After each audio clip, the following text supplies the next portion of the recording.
মাত্র 15 দিনের প্রস্তুতি, আর তাতেই আইএলসে 8.5 ব্যান্ড স্কোর করে তাক লাগালেন ছাত্রদল নেতা আবরার হামিম আপন।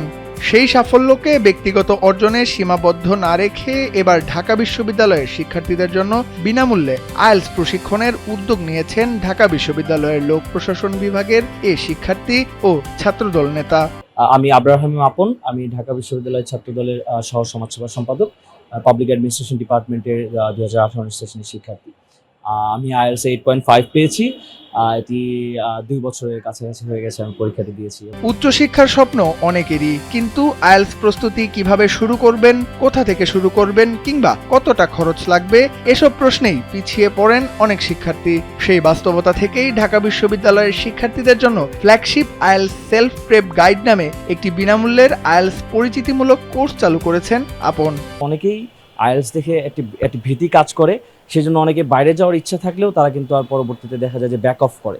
তো আমি এই ধারণা থেকে আমি চিন্তা করলাম যে আমার যেহেতু একটা এক্সপিরিয়েন্স আছে, তো সেখান থেকে আমি সেই এক্সপিরিয়েন্সটা সবার সাথে শেয়ার করার জন্য আমি আসলে এই উদ্যোগটি নিয়েছি। Project uplift DU towards an academic renaissance উদ্যোগের অধীনে পরিচালিত এই কর্মসূচিতে বিশ্ববিদ্যালয়ের প্রথম বর্ষ থেকে শুরু করে সদ্য স্নাতক সম্পন্ন করা শিক্ষার্থীরাও অংশ নিতে পারবেন। সেই রেনেসান্সটা, একাডেমিক রেনেসান্সটা, যে অক্সফোর্ড অফ দ্য ইস্টের যেই সময়টা ছিল সেই সময়ের মতো, এবং এখন নতুন মডার্ন যুগে এখন আরও পৃথিবীর বিশ্ববিদ্যালয়গুলো যেভাবে এগিয়ে গেছে, বিশেষ করে টিএইচই এবং অন্যান্য যে র্যাঙ্কিংগুলো আছে সেই র্যাঙ্কিংগুলোতেও আমাদের অবস্থান কিন্তু খুব একটা ভালো না। তো সব কিছু মিলিয়ে একটি হোলিস্টিক অ্যাপ্রোচ একটা নেওয়ার জন্য আমি আসলে এই প্রোগ্রামটি চালু করেছি, এবং তার ফার্স্ট ইনিশিয়েটিভ হিসেবে এই আইএলস প্রোগ্রামটি আমি করাচ্ছি। এটি প্রচলিত কোনো কোচিং নয়, স্যান্ডেলিনা সো, রূপচর্চায় আভিজাত্য, বরং আইএলস পরীক্ষার কাঠামো, মূল্যায়ন পদ্ধতি, সঠিক প্রস্তুতির কৌশল এবং স্বশিক্ষার একটি কার্যকর রোডম্যাপ তুলে ধরা হবে অংশগ্রহণকারীদের মাঝে। নিজের গল্পটাও অনুপ্রেরণার। ইংরেজি মাধ্যমের শিক্ষার্থী হওয়ায় ভাষাগত ভিত্তি ছিল আগে থেকেই। সেই ভিত্তির উপর মাত্র 10 থেকে 15 দিনের নিবিড় প্রস্তুতিতে আইএলসে অর্জন করেন 8.5 ব্যান্ড স্কোর। আমি আইএলসের জন্য আপনি যেটি বলেছেন, আমাকে খুব বেশি কষ্ট করতে হয়নি। এই জন্য আমি আসলে ছোটবেলা থেকে ইংলিশ মিডিয়ামে পড়েছি, আমি ও লেভেল সিলেবাস কমপ্লিট করেছি। আবরার হামিম আপন ছাত্রদলের রাজনীতির সঙ্গেও যুক্ত। তার দাবি, অতীত সরকারের সময় রাজনৈতিক সম্পৃক্ততার কারণে নিয়মিত পড়াশোনায় নানা প্রতিবন্ধকতার মুখোমুখি হতে হয়েছে। এমনকি হলে থাকতে না পারা এবং পরীক্ষায় অংশগ্রহণে বাধারও সম্মুখীন হয়েছেন বলে তিনি জানান।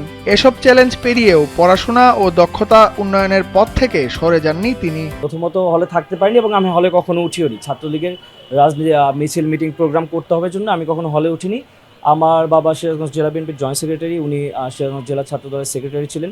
তো আমার একটা পলিটিক্যাল একটা ব্যাকগ্রাউন্ড আছে, এবং আমার বাসা থেকে, ফ্যামিলি থেকে আমাকে হলে ওঠা সাপোর্ট করেনি, আমি নিজেও উঠিনি। আমাদের অনেক সমস্যা পেরিয়ে আজকে এই জায়গায় আসতে হয়েছে, কারণ আমার বিশেষ করে আমার বাবাকে দেখা গেছে যে প্রত্যেক বছরই 2বার 3বার জেলখানায় থাকতে হয়েছে। আমি পরিবারের বড় সন্তান হিসেবে দেখা গেছে যে হাইকোর্ট, সিরাজগঞ্জ কোর্ট, আমাকে দেখা গেছে কোর্টে আমাকে বিভিন্ন উকিলদের কাছে যেতে হয়েছে। উচ্চশিক্ষার স্বপ্ন দেখা শিক্ষার্থীদের উদ্দেশ্যে আবরার হামিম আপনের বার্তা, আইএলসকে ভয়ের পরীক্ষা নয়, বরং পরিকল্পিত প্রস্তুতি আর নিয়মিত অনুশীলনের একটি প্রক্রিয়া হিসেবে দেখতে হবে। তার মতে, সঠিক দিক নির্দেশনা, ধারাবাহিক চর্চা এবং আত্মবিশ্বাস থাকলে ব্যয়বহুল কোচিং ছাড়াও ভালো ফল করা সম্ভব। আর সেই বিশ্বাস থেকেই নিজের অভিজ্ঞতা অন্যদের সঙ্গে ভাগ করে নিতে এই বিনামূল্যের উদ্যোগ নিয়েছেন তিনি। ল্যাঙ্গুয়েজ টেস্টার ভয়ে তারা কিন্তু আলটিমেটলি পুরো ইউনিভার্সিটি লাইফে ইংলিশে সব বই পড়েছে, ইংলিশে পরীক্ষা দিয়েছে,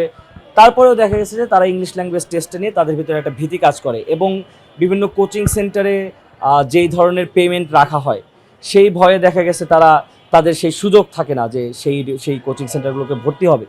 তো সেই জায়গা থেকে আমি এই উদ্যোগটি নিয়েছি। আমি এখানে আসলে এই জিনিসটাই করতে চাই যে যারা কোচিংয়ে যাওয়ার সামর্থ্য রাখে না, বা যারা সামর্থ্য রাখে তাদেরও যে যাওয়ার প্রয়োজন নেই। আসলে যে আইএলস জিনিসটা, এটি আসলে নিজে থেকেই প্রিপারেশনটা নেওয়া সম্ভব যদি সিরিয়াস হওয়া যায় এবং রাইট স্ট্র্যাটেজিসগুলো ফলো করা যায়। নিজে থেকে যে প্রিপারেশনটি নেওয়া সম্ভব। ব্যক্তিগত সাফল্যকে অন্যদের জন্য সুযোগে পরিণত করার এই উদ্যোগ ইতোমধ্যেই ঢাকা বিশ্ববিদ্যালয়ের শিক্ষার্থীদের মাঝে আগ্রহ তৈরি করেছে। উচ্চশিক্ষার স্বপ্ন দেখা তরুণদের জন্য ব্যয়বহুল কোচিং এর বিকল্প হিসেবে স্বশিক্ষা ভিত্তিক এই উদ্যোগ কতটা কার্যকর হয় এখন সেটি দেখার অপেক্ষা। আব্দুর রহমান ঈশান, কালবেলা।